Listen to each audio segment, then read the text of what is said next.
Well done.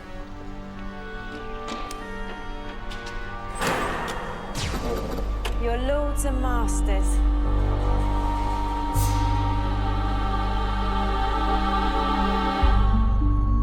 Hello and welcome to day 6 of the 2020 Genesis of Androzani Advent Calendar. It's October, mate. What are you doing?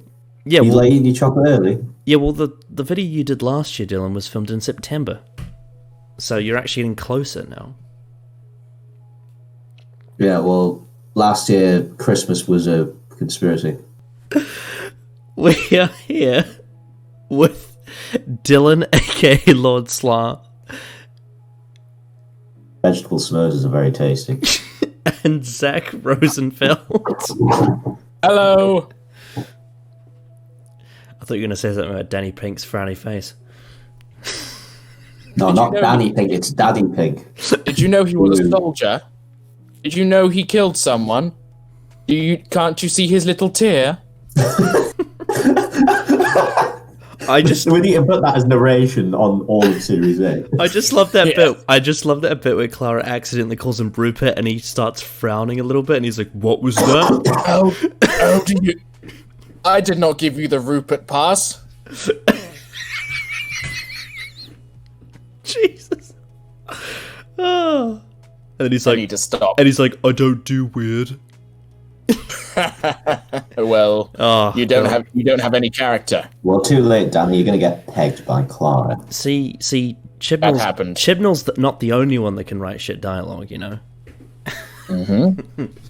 Anyway, we're not here to talk about Danny Pink, because that would be boring. We're here to talk about... Oh. We're here to talk about something a lot, less boring, but possibly more infuriating, depending on your point of view on this. We're here to talk about a highly controversial topic, not just in Doctor Who, but in storytelling in general, and that is reset button endings. So, never mind. For those of you who don't know, a reset button ending is essentially when you get to the end of a story, and then a character or a bunch of characters do a thing, and then basically the story fully or partially gets reversed back to where it was at the start. Not in all cases, but in a lot of cases it is. The most famous example of this, I believe, is in one of the Superman movies, like the third or fourth one, where he literally, he flies around the Earth. No, that's the first one, actually. Is it the first one?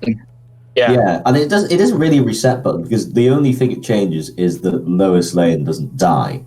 Okay, well, That's actually a terrible example. That's true, actually. Yeah, you're right, but that's the one I've heard of. Completely incorrect in about 5 different ways.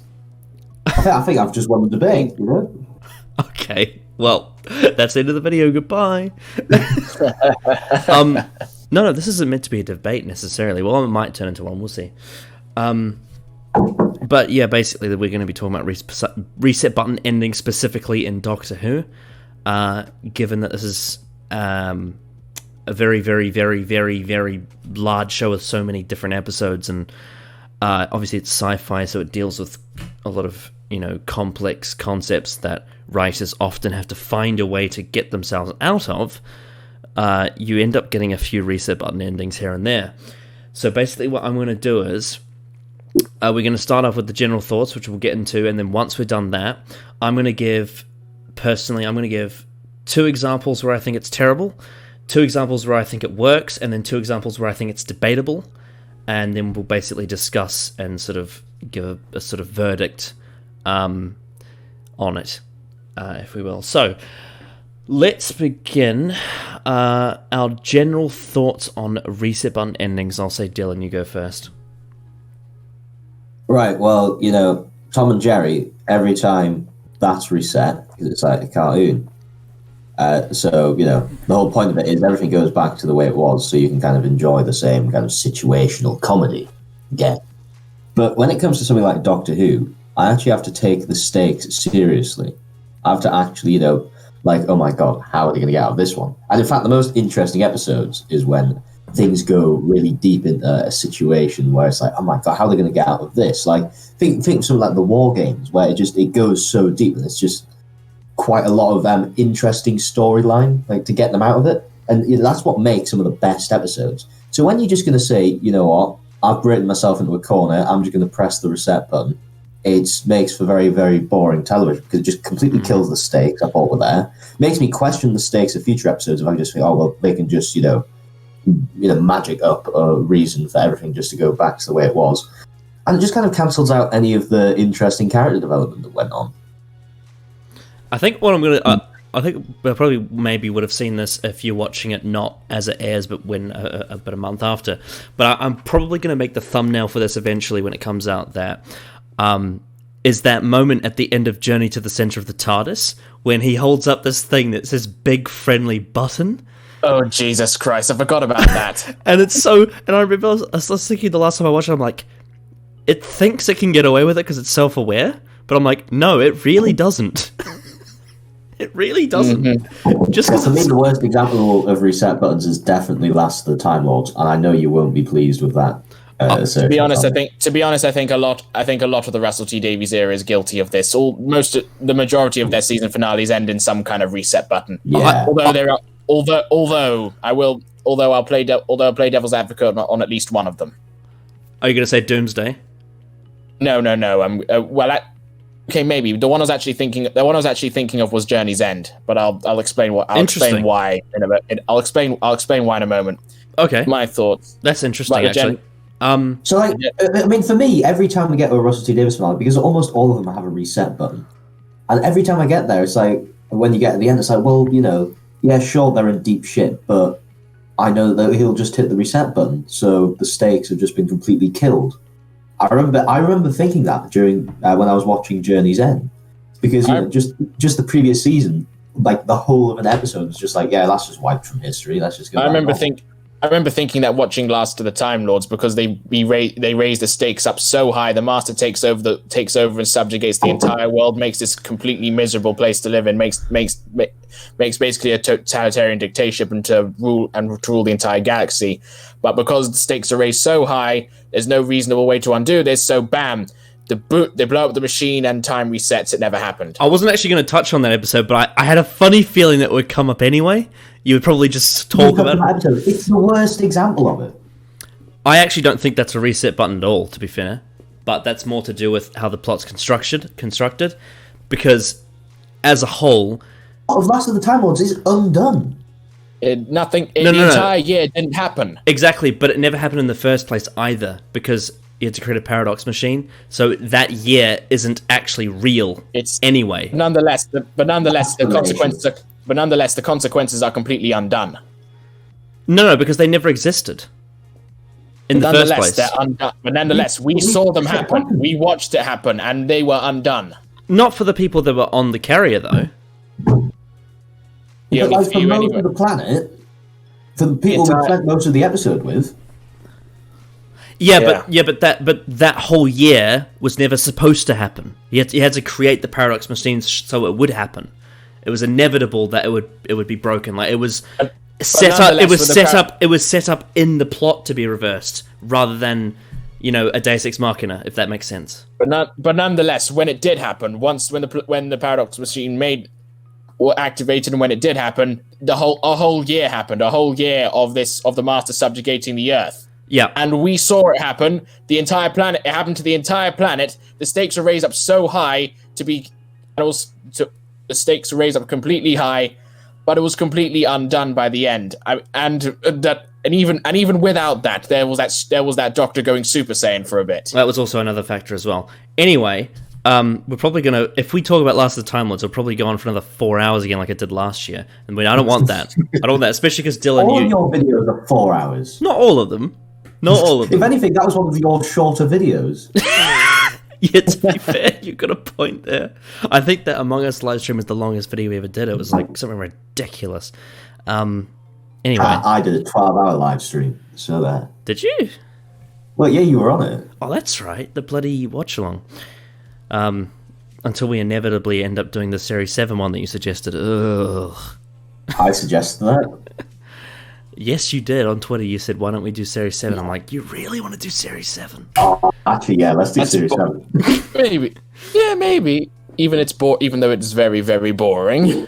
And you said like not just the main bit. You said like start with the fucking Christmas special and go all the way to Time of the Doctor. I'm like, oh, Doc. Anyway, Zach, do you want to say what you were going to say about the reset buttons? Apart from Lies of the Time Lords, try not to talk about that one. I'm not going to talk about that. I'm not going to talk about that one. Okay, my general thoughts.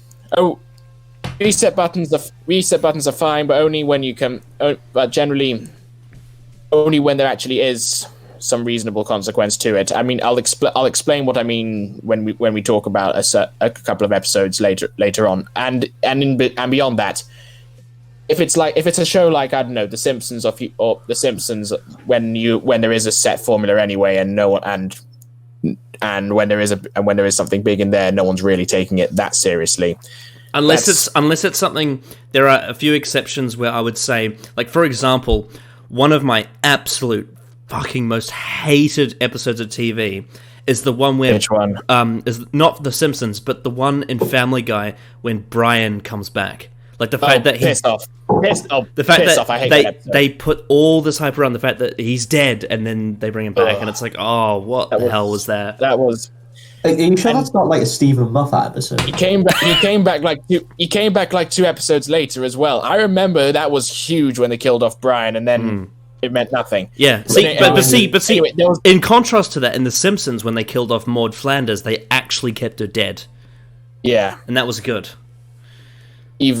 Even though that episode has its own issues, but anyway, there was something I was going to say. A very bad example of reset buttons at their worst. This example's not actually from Doctor Who; it's from Dragon Ball Super. The ending of one of the story arcs, the Goku Black story arc.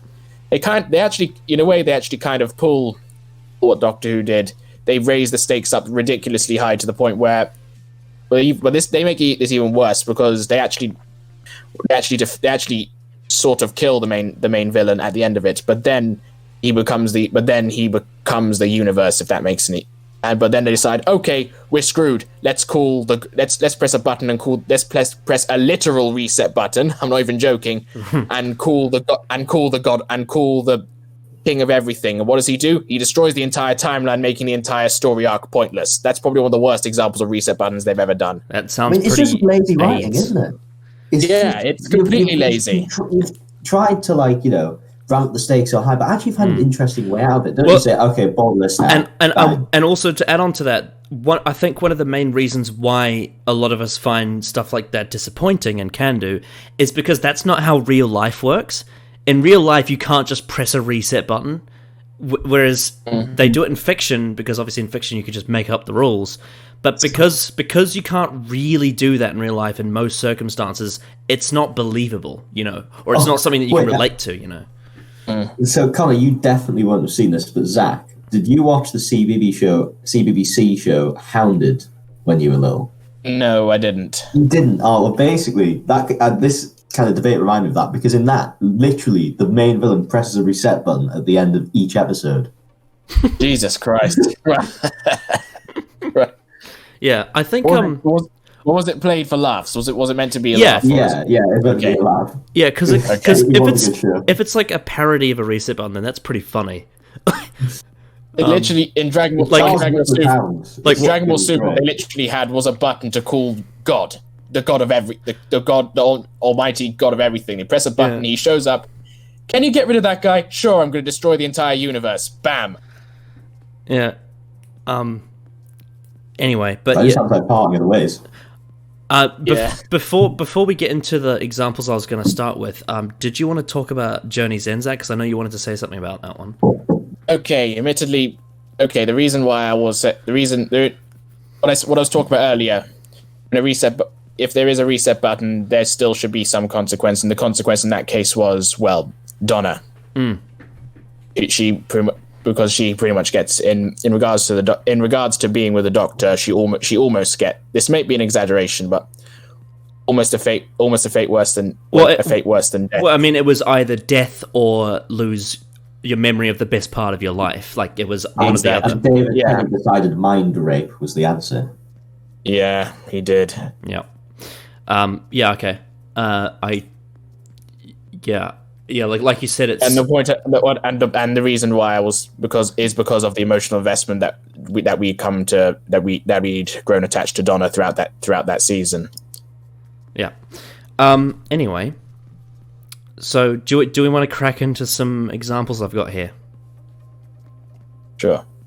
All right, so we'll start. I don't want to. Well, you don't. No, I don't want to. I'm not interested. It's like, move on. Next one. Wait, what? Yeah, no, I don't want to hear the examples. Like, let's just move on. You don't want to talk about reset button endings at all. No. Why the hell are you on this video? I think we should talk about how, Rory dying and coming back was actually genius writing. Yeah. Funny. Stephen Moffat watched South Park and grew really attached to Kenny McCormick. God, I really don't get why people love that finale. The series Which 5 finale? one. The series 5 one. I don't really get it. Right. It's so weird. It's such a I did it. That's another reset button. But like basically that whole two-part Yeah, finale is like basically the idea is that the cracks pull all time out. So it's basically like there's a universe without time. It's all like stripped back and all the things are gone, and they have to try and put it back together. And so what you get is you're getting this really empty story that doesn't really have anything in it. You get what I'm saying? Like I'm so baffled as to why people like that story, because it's just there's nothing in it. It's so vapid. It's really weird because they ramp up the stakes to unbelievable proportions in the first part with like every villain. But it doesn't. Ever, But the thing is, though, it doesn't even feel like it. It's even the Dravins came along. Despite the fact that they ramp it up to literally every villain's there and they're going to put him in this box and time is going to destroy itself, it doesn't really feel like it. It just sort of feels like it's this really ordinary episode. I don't know. I could be... It feels much more like that in retrospect, considering how many times Moffat's done that since. And then you get the... and then you get the Big Bang. Every villain ever. You get the Big Bang, and most of the Big Bang is just mucking around, just running around doing nothing. Shooting Fez was the drama. He has a fez and a mop. Isn't he so funny? And then there's the bloody bit where Amy's like, "You're late for my wedding." You're late for my wedding. Anyway, let's move on to ones I was actually going to talk about. So I'm going to talk about examples where I think the reset button is terrible. The most obvious one is the Power of Three, because casually avoiding the Russell T Davies episodes, which what? No, because I think we're going to be talking for hours if we do that. Anyway. Yeah, sorry, what was that? I couldn't hear you. Could you get Russell's cock out of your mouth, please? No, it's stuck in a pavement slab. Well, this time I'm actually... Speaking... This time I'm actually filming on video, so you can't prove that it's there. We know it's under the desk, or wherever you are. You gotta put it somewhere. Elton! Fetch a spade! You see, in Love and Monsters, they don't use a reset button, and they have to live with the consequences of pain. Well, actually, no. To be fair, he does say, and then the Doctor did one last thing with his magic wand. Poor Ursula. Ursula. Yeah. And anyway, Russell T Davies loves giving people a life worse than death, doesn't he? I'm saying it's a good thing. Wow. Debatable. Anyway, the Power of Three is the most obvious example because it's... I just can't believe how much Chris Chibnall in that episode just built up these cubes. It's like the cubes. You even got bloody... What's-his-face? Brian... What's his last name? But the scientist guy? Brian Cox. Brian Cox. He's in the episode. He's like, look at these cubes, and they take over the world, and everyone's like, oh, there's a big countdown. It's like, oh, what's gonna happen? And then everyone gets killed by it, and then the Doctor waves a sonic screwdriver, and then they all come back to life and all is well. I'm just like, and for some reason they're selling these cubes on the Apprentice. Oh yeah, it's almost like the faceless ones where it all rides on the build up and has absolutely no payoff. It has this idea, it's just like, yeah, here we go. This is a mystery. They'll get people invested. And it just actually has no idea for any payoff. But it's a literal mystery box. It opens and they die. But even then, the payoff in the Power 3 doesn't even make sense. I don't get how him waving the sonic screwdriver just fixes everything. Well, it's the magic wands at this point. It was Chris Chibnall foreshadowing his era. Oh, come on. Moffat was just as bad, if not I know. Yeah. But and also it's so weird how like the villain just lets him do it as well. It's just bizarre. And what the hell are they? They just came up. They literally came up. It literally just came out of nowhere. Be like, we have the tally. We have the tally. We have to destroy you with the tally. Yeah, and I know that we are a hologram. I know that one of the things was like the actor who played the villain wasn't cooperating, so they had to come up with that ending. But even then, I still don't know like if Christian would have even had an ending that wasn't a reset button, because I don't really know what he would have done instead. Like he just built up these cubes and then they weren't anything. They were just really, really easily beatable things that I don't even. Don't you see? Like, how did everyone come back to life as well? I don't get it. It just doesn't make sense. Because reasons, and because we needed the Doctor painting a fence and playing the Wii. Everybody lives again for the 600th time. Well, you think about like in you think about how like in the Empty Child Doctor Dances, like they build up the entire plot based around this awesome sci-fi idea with the nanogenes, and they give you all this great exposition about it, and it's like this great unfolding of it, and you get all this detail, and it's like the way the ending happens with the nanogenes and all that, it all makes sense. Like it's all so well crafted, and then you get something like the Power 3, none of it's explained, they just wave a fucking magic wand and they all come back. And it's like, I think about Knock Knock. That's another one where they just wave the magic wand and everybody comes alive again. It's like you could tell they didn't. It's with Knock Knock. It was like stuff from 45 Minute Syndrome. But it's like when it was coming to the end, we're like, okay, we need to have a little emotional hug, and then it's almost like after Russell T Davies left. Because there was a few episodes where he really did kill off a lot of characters, like Voyage of the Damned, for example. But it feels like after Davies left, like it's almost like the BBC said, it is not allowed to kill anyone in this show. No death at all.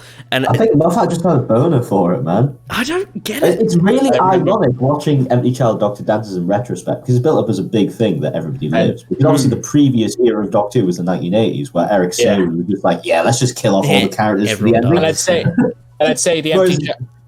And now it's just every fucking episode, everybody lives. It's like, that's something that the only reason it worked in Empty Child Doctor Dances was because at least someone died in every previous story in Series 1. That was earned in this story. That is actually something that I really like about the 80s, is that it like most stories actually felt like they had something at the end.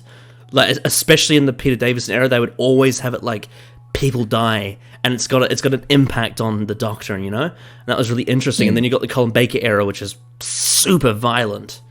Even way back in the 60s, like when we think Dalek's master plan, Katarina, Sarah Kingdom, and literally fucking everyone. Like Doctor Who used to be famous for his body count, but it just has no fucking teeth now. To be fair to Chibnall, he has killed off a hell of a lot more characters than Moffat ever did, but he won't stop his stories from being shit. Yeah, I just remember when I watched The Woman Who Fell to Earth, I saw Grey Star, I'm like, oh my god, death is canon again. Yeah, I think I literally said that. But then also you ask yourself, but then in Series 8, in Dark Water, they reveal that there's this afterlife, and it's like, what the hell's going on here? So even people who actually die, they haven't really died. It's a Time Lord Matrix, and it's Cybermen, because the Master has to be connected to the Cybermen in every story now, right? Yeah. Yeah, was it like character ever again? Was it like the last Cyberman story that didn't have the Master in it was fucking Nightmare in Silver, wasn't it? Oh, fucking hell! Jesus! Unless you want to count Time of the Doctor as a Cyberman story, I am not. I know, Haunting of Villa Diodati, does that count? I'm not counting. Haunting of Villa. Well, Haunting of Villa Diodati set up those two bullshit episodes. That's true. Yeah. Oh god, I rewatched those episodes recently. Why do you do that to yourself? Anyway, but yeah, the Power 3 is the Power 3 is the classic example of a reset button. And it's just really flat, and it's like, what the hell was the point? But then another terrible example that I really don't like is it's not just a flat ending, it's also such a letdown. And Dylan, I know you're absolutely going to agree with me on this, and that's The Lie of the Land. That's a great episode. I love it. Yeah, we all know how much you like that. Bill's mum has got it going on. You want to know my favourite part about that episode? Well, my favourite part is when they build up like this amazing idea for a dystopian society, and then just don't do anything with it, and instead piss about for the whole episode with a regeneration cop-out that was only done to put in the trailers. I mean, I think that's a genius idea. What about Bill's mum? Bill's imaginary mum. Defeating the evil monks who don't do anything except walk about and look creepy. Oh, Christ. It's such a great idea as well. It's like the monks got people to believe that there was an alternate version of history. Like, that's awesome. And then literally Bill's mum's power of love and does a thing, and then they all go. Like, the monks fly away in their CGI pyramid, and it's like, what the fuck? What? Bill, did you know Donald Trump is inevitable, but Bill's mum can destroy the world? They don't spend any time building up the world at all, so they just spend the whole episode pissing about with their generation cop out. Then it's like, oh shit, we've only got 10 minutes left. Let's just have like people walking into a building and then just pressing a few buttons and ending what was built up for 2 bloody episodes beforehand. Oh Christ, it's terrible. And then Bill makes more chips, apparently, I guess. But yeah, needless to say, Lie of the Land, I think, is one of the worst ever Doctor Who episodes. It's not many people seem to think that, and I don't know why, because I think it's probably insulting on every front. Well, I think a lot of people actually quite like the first sort of half of it. It's just a regeneration cop-out with no substance to it. And why did anyone think that was going to be real? Seriously, everyone at the time thought. Those people were like, "Oh my god, this is real. Do you think he could? Do you think he'll be blind forever? Do you think he'll leave halfway through the season?" No, they hadn't, because Jodie Whittaker wasn't even announced that point. Capable of surprise. Moffat is not capable of surprising. Indeed, and there has to be a huge press conference every time a new Doctor's announced. Oh god, yeah. I honestly, in my ultimate, like, where I would want the narrative to be is what the way I would have done it is, instead of have the stupid like announcement video after the bloody tennis, what I would have done is I would have had, and we would have never had Twice Upon a Time. Delete that episode. I would have had, at the end of the Doctor Falls, I would have had the Doctor regenerate into Jodie Whittaker, and then you finding out that the Doctor is a woman and Jodie Whittaker would happen in the episode. In the fucking show. Wouldn't that make more sense? You find out who the new Doctor is in the show? It would, but social media, they need to build up those social medias. Oh, man. I mean, information, I'm going to quote the thick of it here, information in the BBC, about Doctor Who at that period, was as secure as a hymen in the South London Comprehensive. Yeah. Well, I mean, that's at least maybe one thing that Chris Chibnall might do, is he might keep it secret, because he seems to be pretty. No, he has. He seems pretty good to be pretty good at keeping secrets. As opposed to Moffat, in which every single major plot point of Series 10 was revealed in advance. I think we should be fair to Chris Chibnall in one sense. Everything that Moffat did horrifically, he has improved upon. So there's actually death now. He actually keeps plots secret. But the problem is everything that Moffat did really well, Chris Chibnall can't do. Well, anything that a writer could do really well, Chibnall doesn't do. Oh god, he can't do anything revolutionary to save his life. When we woke up the next morning, the dog was pissing on our tent. Dialogue 100. Who was it bloody... I saw someone who used to be in Five Who fans on Twitter say that they thought Cyberwoman was great. I was like, what? Who? Which one? I think it was bloody... I don't know what their name is. It's like Dema or something? I noticed I noticed that on Twitter they were telling Janet Fielding not to watch it because it was terrible, and then when she saw the cyber suit, she was like, "Yeah, I can tell this is terrible." Yeah, but they said that it was only terrible because of the suit. They thought other than that it was great. I'm like, what? No, it wasn't. It was Cyberwoman got defeated by barbecue sauce and a pterodactyl. Meanwhile, the rest of it, Ianto is crying, going, "No, no, You're not Lisa. You're not Lisa. Lisa." God, there's so much overacting as well. Yeah. Especially when Ianto's on the lift and he's just shouting, "No!" And then Jack's like, "You execute her." And then he's like, "You can't make me." No. When her dog was pissed, and the Cyberwoman just took her own brain out and put it in the pizza woman, as you do. Yeah, brain transplant. It's easy. It's very easy, you know. Yeah, you just take your own brain out, put it in someone else. Easy. Yep. And then there's also that bit where no, we're going on about Cyberwoman. Bloody hell. Well, at least that wasn't a reset button, I don't think. You know, it wasn't a reset button. It was Owen's boner.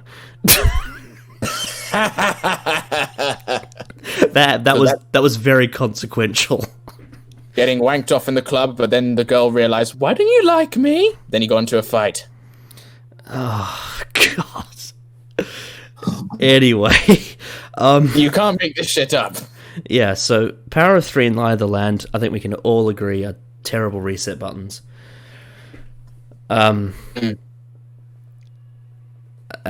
Now I'm going to move on to 2 examples where I think it works. They're both from Big Finish, funnily enough. Oh. And I'm expecting you to say Russell. I was going to try and avoid that, if I could. Yeah, he's trying to avoid that because he knows he's wrong. I'm not wrong, but I don't want to get into a fucking 4-hour argument about it. One of them, technically, you could argue, isn't really a reset button, but it kind of is in a way, is Jubilee. Because, technically, all the people in Jubilee get reset so that they're in a different timeline when the Daleks didn't invade.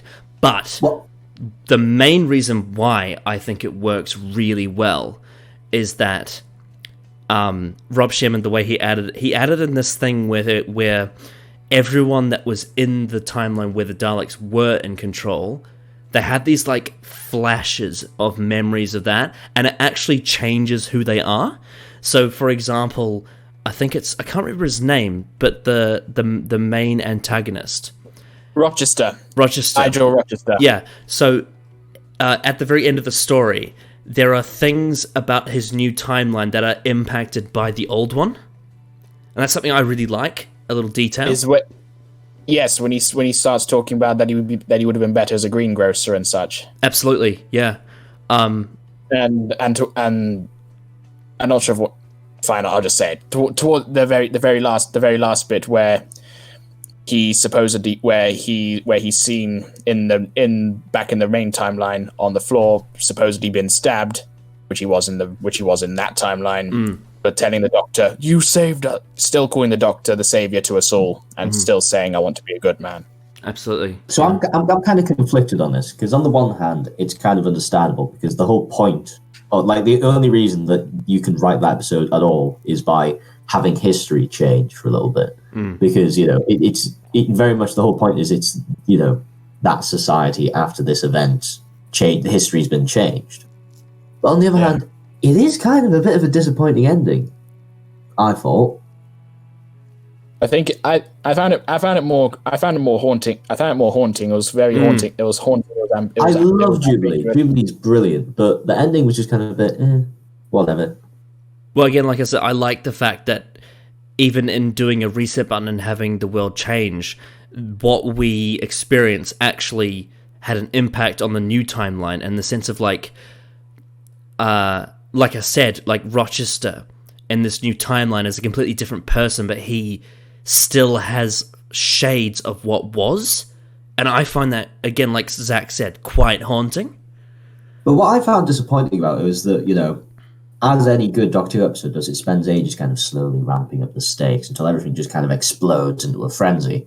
And then as soon as that happens, it's just like, right, let's just gone. Like, it's back to normal. So I live for the payoff of good Doctor Who episodes. So that's my favourite thing. That's why Power of the Daleks is one of my favourite episodes, because that knows exactly how to build the pressure up and then pay it all off in the last episode. And yeah, Jubilee does kind of disappoint on that front. I think I can see why it's a bit more permissible as maybe some other examples of reset buttons, but I still think that, you know, it's a disappointing way to end an episode. And at the end of the day, they could have just went to a parallel universe. Like, if you wanted to do an episode like this, You do love your parallel universes, though, don't you? well, yeah, but it's a better way of doing it because it means that you don't have to have like that's why something like up. that's why something like Inferno is great, because you don't have to have a reset button because it's a parallel universe, and it literally Everyone the fucking dies. Earth actually dies. Yeah. And the Doctor ends up in the rubbish tip. Oh god, no, okay, that's another like Inferno's my favorite TV story, but man, the ending is way too jolly. I think though, after all the just harrowing darkness of Inferno, you have to think that the ending, you know, it's kind of, I know you might think it's too jolly, but like, you know, it's kind of like total whiplash, man. I do remember that because I did watch it recently. I did think like, wow, this is very happy, isn't it? I think literally one of the characters says, "Oh, it's good to have a happy ending." You're like, a planet literally fucking died. Meanwhile, everyone's all laughing and happy, and I think the final shot of the episode is literally just Liz Shaw giggling. I think we just don't like happiness. I think we just want Doctor Who to be we are miserable. we're a bunch of cynical old bastards. There's a reason why, like, we love episodes like Davros and the Natural History of Fear. Because they're so dark. Yeah. Oh, yeah. Bloody hell, the Natural History of Fear, like, literally the main character and it ends up on the bottom of the food chain. Oh, it's so good. You could argue that actually the Natural History of Fear has a reset button. No, because it was... I mean, that is the whole point of the episode, is that it has a reset button. But that only happens if you see the main character as the Doctor, because the main character isn't. We're experiencing a TARDIS Team Light story about something else. The editor falling down. Yes. But like, never mind. I'm not in the right frame of mind for theoretical Natural History of Fear talk. Yeah, well, yeah, it takes again hours and hours This and hours. is the voice of Light City. Today is High Productivity Day. Anyway, so funnily enough, the second one that I've chosen is actually also an Eighth Doctor Big Finish story. It's one that I've seen a lot of people say they hate the ending for, and that is The Last.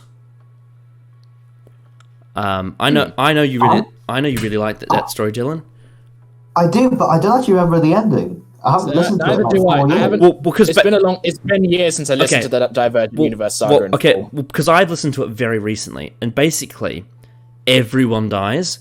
Charlie dies, Cariz dies, everyone, and all you've got is like the very end of the story is just the Doctor and the President, I believe.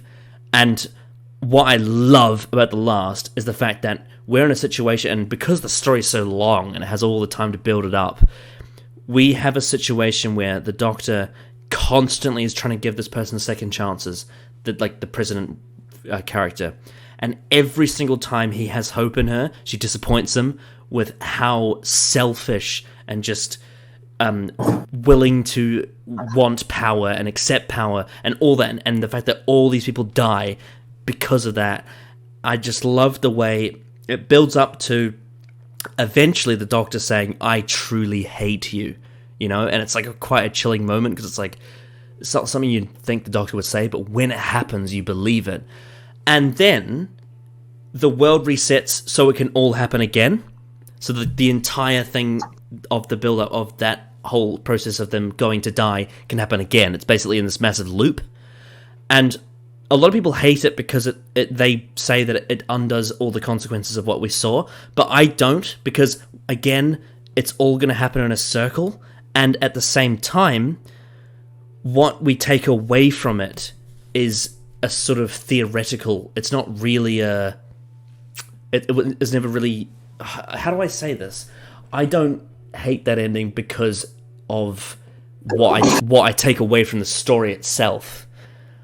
And again, like we said, it's a loop. It's a constant loop of like this just world destroying itself over and over again. So I don't mind that. The only thing that I could probably see as a fair argument is the fact that in the story, when you experience it for the first time, Charlie and Chris die. And then they don't, and then they come back, and obviously they go away from that world. So, not sure about what to say beyond that. But they die less than Rory, so it's fine. Yeah, so there's at least that. Unless we're counting Chimes of Midnight. But I did like the fact that... Actually, no way, I take that back. Continue. I did like the fact that in the moment the Doctor didn't realise that it was a loop, and he thought he actually had lost them. And then the fact that the Doctor now that they're back, sort of, he knows what it's like to lose them. And then, of course, funnily enough, later on, when you get to Absolution, spoilers, Carissa actually does die. And then that... And the Doctor doesn't give a shit. Yeah. And then, obviously, Charlie disowns him from that. But yeah, anyway. I actually think the reset button for the last...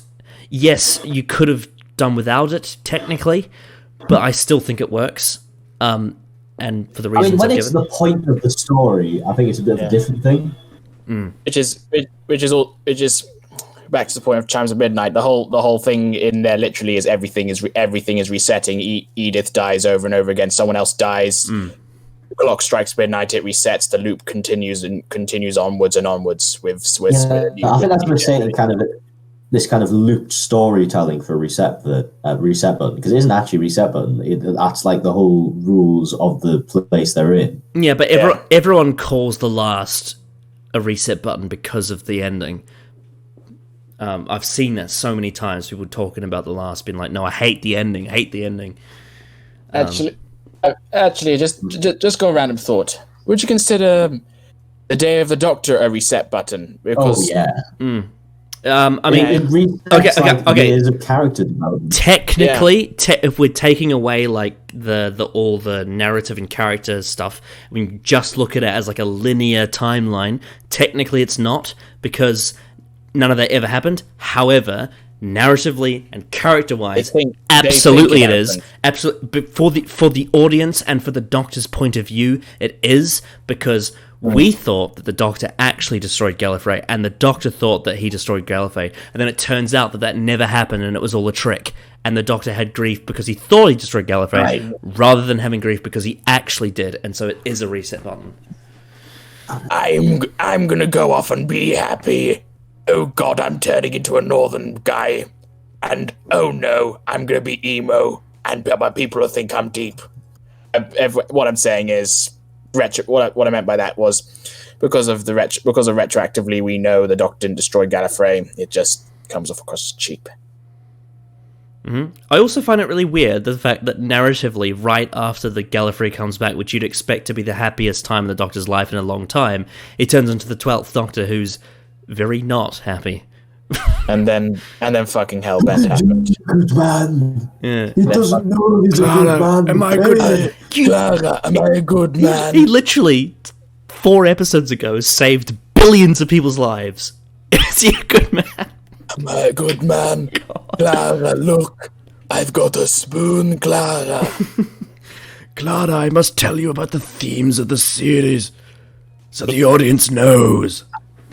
Clara, they don't like me being dark and edgy. Now I am hip grandpa. Look at my guitar. How do you do, fellow kids? Hey, you know, random side character. You would make a nice companion if you weren't a soldier. I hate soldiers, Clara Bill Nadol. Clara Bill Nadol. You're gonna make a bloody song out of that. Well, I mean, that's 90% of the 12th Doctor's dialogue. Clara Bill Nadol, hybrid soldier. Oh dear. Dr. Disco. Look at how cool I am now. Don't take a selfie. Yeah, you see, we're listening to a pop song. Jeez. Don't look at my browser history because I watch hardcore pornography, Bill. I have the companion that I can't remember apparently pegged me. I have a pegging fetish, Bill. Bill, Nadol has been helping me now that Clara's gone. He's been helping me with his robot stick. I gave him head, as in a literal head. What did you think I meant? Yeah, he did, didn't he? Oh, that does sound like Matt Lucas. Anyway, where the hell is this going? We're talking about... I need a reset button, all this terrible, terrible humour. Yeah, that's off the leash. Sure, Paul. It's devolved into the themes. It's just too clever. Hey, dude. Hey. Children, I'm gonna do a big speech about children. Look at how deep I am. Don't look back now, the history of children. You see, the marigold music is swelling. I have to make a big pretentious speech. If the heart... Oh no, my history. The children in my browser history. Oh, don't say that. No. If your heart's in the right place, and the stars are too, you'll find my browser history. I thought you were going to do like a haiku there. Oh, okay. But that's not the haiku. Well, you should have said at the end when he was ready, he's like, browser history, I let you go. And he deletes it. Oh no, what's happening to my penis? Oh no. Malstrek is gonna be pissed. Okay. Anyway, I'm gonna move on to two examples where I think it's debatable. Where I'm sort of on the fence about it. The first one is 42. And the big reset button in 42 is basically they dump the oil. So they're not going to be, thwarted towards the sun because they don't have the oil. Not really reset button though. That's like the resolution of the plot. Everyone still dies. I've heard people say it is a reset button, but How? I wouldn't agree. It's not a reset button. Well, I think it's probably because when people are watching the episode, they are expecting something really complex, and then it's a very simple thing of I press a button and the oil gets dumped. Like that's how they feel about it. But that was the whole point. That was the reason why the sun was having a go at them. Oh, absolutely. And again, because humanity kept drilling, humanity kept wanting the resources. So yeah, and it wasn't drilling, but something along those lines. And what I like about it is that it's sort of exemplifies like their greed is the reason they were getting, sucked towards the sun. It was to do with their greed. In the end, pretty much almost everyone died. Yeah, that's true. That's true, actually. And although Kath took down Corbin with her. Yeah, that's true, actually. Yeah, I know some people also don't like the bit where the Doctor goes outside and like pushes the buttons, and then Martha's thing comes back. But again, like, I don't think it's that unrealistic in an emergency for a ship to have like a magnetic pull on the outside, especially in the future, and.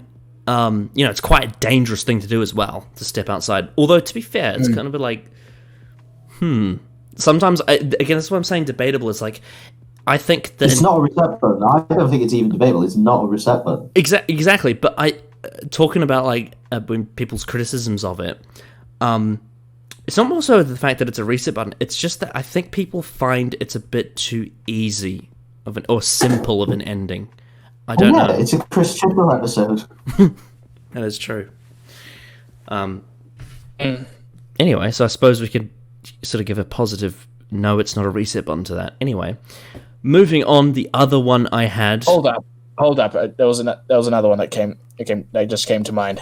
What? Would you consider the end of time a reset button? Which part of it?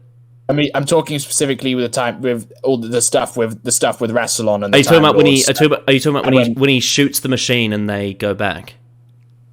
Yes, I mean, yes, I do. And when Gallifrey's hurtling towards the Earth and such, would you? I'm trying. This is just a random thing that came to mind. I'm not actually too sure on this myself. I don't think it's. I wouldn't say it's a reset button, but it's definitely like a sort of one-step resolution. Like he shoots the thing and then they go back. I think there's elements of it that are a bit iffy, like in terms of like what went through and what didn't. It's a bit like if the Master wanted to kill Rassilon, then why didn't he stand back and not get in the way of it? Why did he have to go forward? And then why did the Doctor not get sucked in? I don't know. There's a few questions around that, I would say. But I wouldn't say it's necessarily a reset button. I don't know. That's actually an interesting question. I didn't think of that. I also didn't want to bring up the end of time because I know Dylan doesn't like talking about it. Especially after last year's Advent calendar when I made him talk about it. Look, I've already said that. I've never talked about it again. You've already made me renege on that once. Yeah. But yeah, that is an interesting point, actually. I'm not sure. Yeah. But the other example I was going to bring up was the Edge of Destruction. That literally is a reset button right there. Yeah, so this is kind of the this is an interesting one because it is a reset button, 100%. However, there is one thing about it that I actually do really like. I think it's kind of like it embodies the panic of the story, but also there's a kind of comedicness to the reset button in the sense that this TARDIS team who had just sort of met, recently, are getting into a panic over what could happen, right? So the whole idea is that they're clashing over it. There's so much anxiety in this TARDIS that they're all like almost about to kill each other and go insane. And then it just turns out that it was a very simple mistake. I kind of like that sort of the fact that I just find it hilarious though. All of this horror and just misery goes on because the button was pressed in. I know a bit too much. I know, right? But that's the thing is, I feel like there's kind of a comedic effect to that in the sense of like it just goes to show like how much they just panicked over nothing. Which again, it's the Edge of Destruction is meant to be a character story. What I don't get is why the TARDIS doesn't just like put text on its screen saying "Fix this shit, Doctor," rather than like spawning random clocks into existence, trying to communicate it. That's a good point, actually. I haven't actually played the game, so I don't really know. Wait, what are you talking about? It's the Edge of fucking Destruction. Edge of Destruction. Edge of Destruction. Yes. Edge of Destruction. We're not talking about the bloody Edge of Time. We're talking about the Edge of Destruction. I know. Sorry. Yes. Now. Yeah, that one is definitely a reset button. Now that I know it. Sorry. Zoned out for a bit. Yeah. So it is a reset button. It is a reset button, but I quite like the fact that it was like, it goes to show like how they panicked over nothing, and that's kind of something that people do. They often panic over nothing. Yeah, so I'm slightly on the fence. And with all the pieces of the episode, all the stuff appearing on the TARDIS screen, that was all. That was I'd say it works. It builds towards that. It builds towards the reset button in a way because that's the whole point of it. I mean, what was it? The button that was pressed in again? It was the fast return switch, right? Yes, it was. So would that be? Would that button being pressed in, would that be enough for the TARDIS to malfunction and just do weird shit? Apparently. And then we go, and of course, as we all know, he wanted Susan to touch the vault locator. Oh god. Yeah. So do we have a verdict on this one?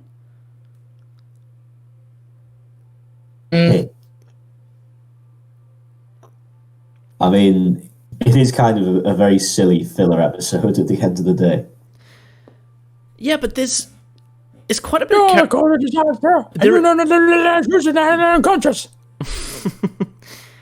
But it does kind of contribute to the character development, though, of the characters in it, I would say. Yeah, I mean, that's a positive, but the plot is, it's quite contrived. Well, what if a button of the TARDIS was left pressed in? And then, like, clocks are spawned into existence, and Susan stabbed the chair with scissors for no reason. Well, these are the original first few Doctor episodes commissioned. Now, imagine if they actually did cancel it at this point. That would be a weird last episode. Yeah, and we probably have never seen it again. Yeah, because it probably wouldn't have been, you know, it would have been. It would have been. It would have been junk. It would have been junked. No one would have given a shit. Yeah. We haven't touched. We haven't touched on yet. What? Doomsday. I actually like that one. I think I talked on the Celestial podcast about the void particles. I really like the void particles. I think it's a really cool way to build up to the conclusion. Oh yes, Russell. Oh yeah, the void particles. Oh my god. Well, do you have a problem with the void particles, Dylan? Oh, the void particles, Russell. Oh, they're so good. Oh, keep going. Careful now, Ursula can't take it. Okay, do you have a problem with the void particles? Oh, but they're just so good, Russell. Keep going with the void particles. All right, Zach, do you have a problem with the void particles? Okay. It's more that it's that same kind of problem that the other reset buttons have. Like, you build the stakes up really high, which in this case is Daleks and Cybermen taking over the world and killing everyone. Okay, how are we going to stop this? Okay. Oh, it turns they're all covered in these thingies. Boop. Yeah, And but there they go. But I suppose like Journey's End. Like Journey's End in regards to the Donna thing. I mean, I've already talked in length how much I don't like that epilogue of Doomsday, but at least I can say there's consequence. Well, that's the whole idea, was that because they travel through the parallel as well in Rise of the Cybermen, they all have the void particles on them. I think it's quite clever, honestly, the whole idea. And it's so clever! Oh, it's so clever! So clever! I had to say that before you got in there. Yeah, I thought, Yes. I don't know. I don't really have a problem with it. I think it's quite cool. You know? Void particles. Like the sort of magnetic force. It's very sciencey. Oh yes, the void particles. Oh. Come on. Void stuff. Void stuff. Okay, now oh my god, just occurred to me what could be what you could consider a reset button. What? Fear her. Yeah, it kind of is, isn't it? Like they throw the ship into the torch, don't they? And everyone's back. Yeah, not you too, Bob. Wasn't actually the first one I thought of though, because of course, after the Sword Cleaver, I just thought would you consider Science to Lie Before Us of the Dead? Would that be considered a reset button? I mean, that one I'm unsure on because I think it's in the same camp as Empty Child Doctor Dances. It's not a reset button, but there is a resurrection of sorts, but not a full-on one. I don't know. It's hard to say. Everybody lives, but with a River Song monologue, which won't get old anytime soon. A bit like Series 8. There's like an afterlife, you know. Yeah. And the Master's connected to Cybermen again. I mean, I just can't get over it. How great those void particles are. It's just great. I mean, Zach at the very least, you know, presented a fair argument against it, whereas you just went like, "Oh, you see, it's a void particles." But they are. Funny how much you were like, just this are so great. I love the void. But I do. I think it's really cool. It's funny. Why is it funny? The void particles. Oh my god, the void particles, they're so good. Yeah, what's wrong with that? I think it's a really cool idea. What if I was like, what if I was like trying to mock you, and I was like, "Oh, Power of the Daleks, it's fucking cummies." Pulling them all in. Power of the Daleks is not comparable to the fucking void particles, mate. The void particles. They're objectively the best thing. the best particles. My favourite. Void particles, obviously. They must be very expensive. They're objectively the best stuff. Objectively. Anyway. Objectively. Is there anything else we want to discuss in this? The void particles. The void particles. We just need. Is that even what they're called? Is that even what they call them? I'm not even sure what that's what they're called. I just think they're called that. They call them void stuff. Yeah, but is there like a technical term for it? I might have to look it up. They literally just call it void stuff. Turn left. Turn left? Donna has to commit suicide, and it's a parallel universe. Yes. Do you have a problem with it? No, I don't have a problem with it. It's just an example. It's just an example that came to mind. I can't believe they're in a parallel universe, and yet there's no void particles. Oh, for fuck's sake, Dylan! It's not. It's not the same. It's not the same. The thing is, actually, to be fair, they could. The thing is, though, there actually could be void stuff in there. It's just that they didn't open up the void between them. So that's why Liz. If there was void particles in that episode, it would have been the best. But now Doomsday is the best because that one has the void particles. Oh, okay, I understand now. Anyway, Zach, what were you going to say? Oh, so that's why Liz Shaw left after Inferno. She could not handle the void stuff. She could not handle John's void stuff. Yeah. She was just in all of the void particles. Liz Shaw got sucked into the void. Yes. Yeah, you see. But hang on, she didn't even pass through though. Oh, but John did. She could smell it.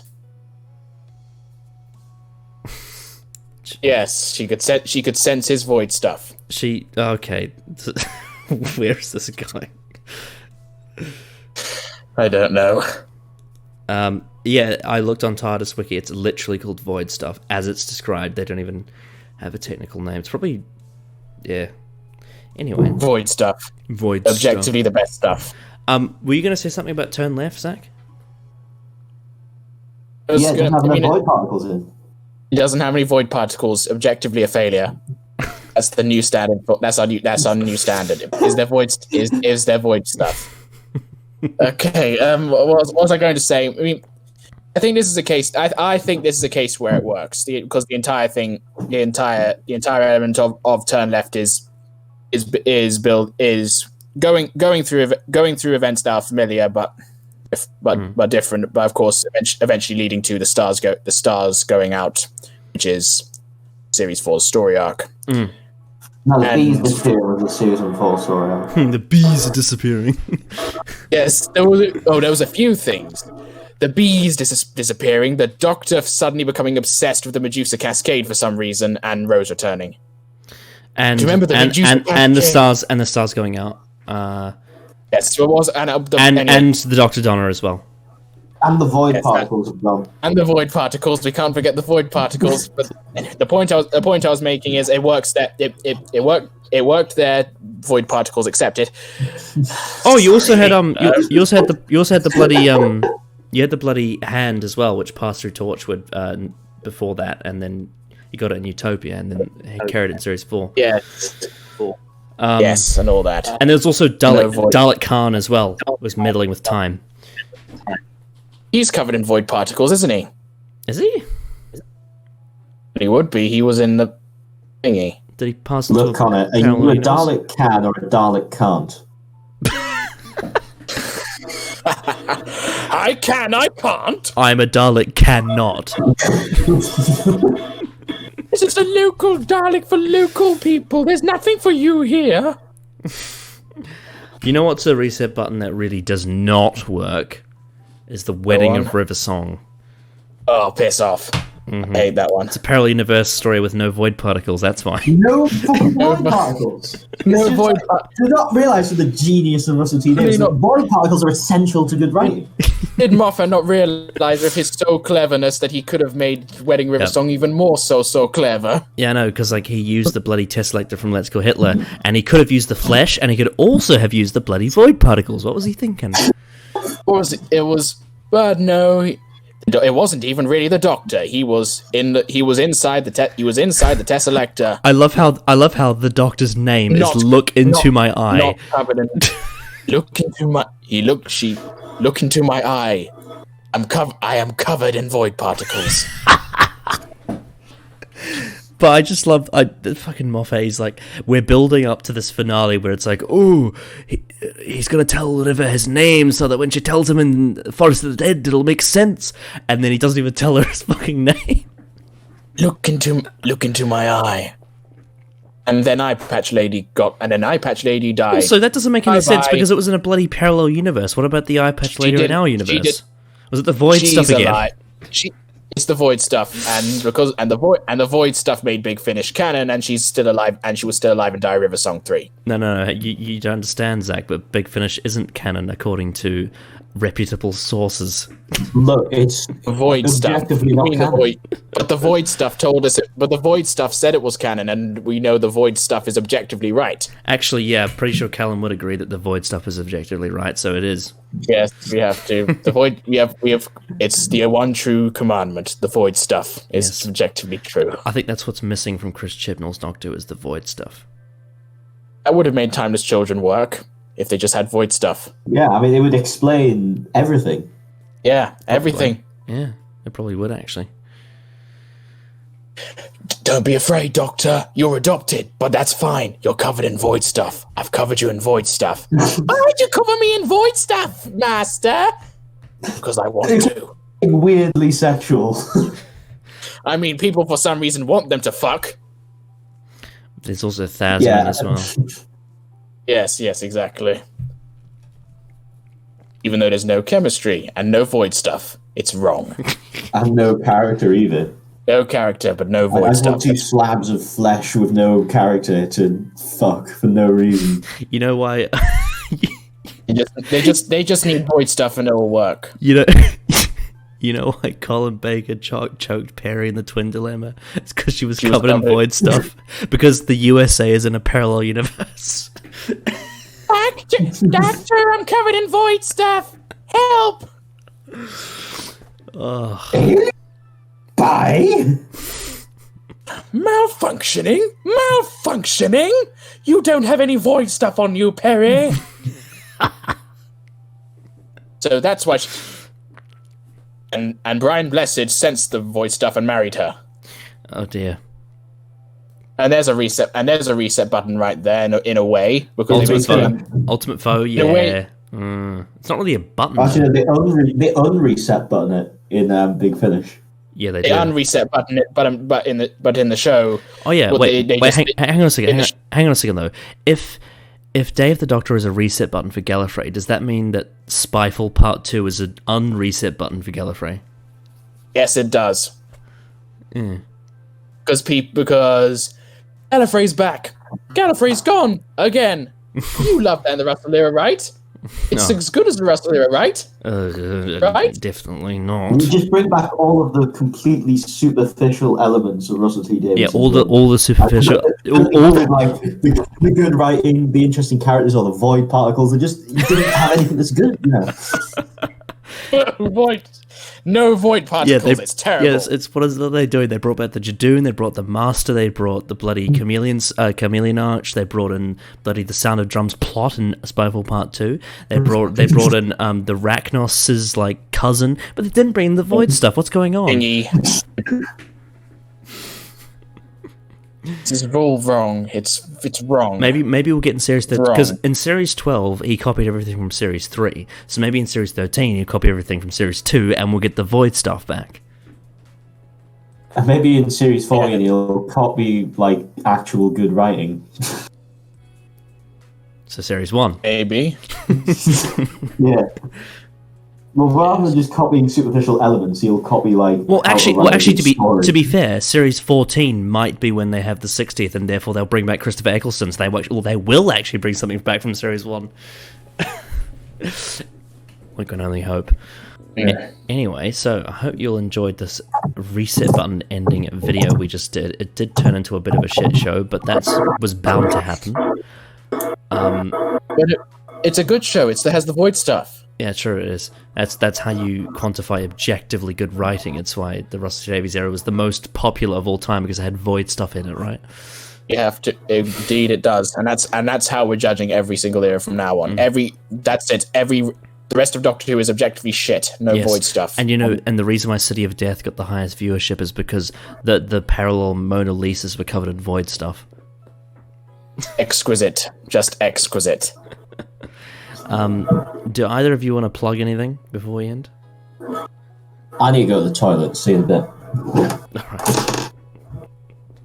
Zach.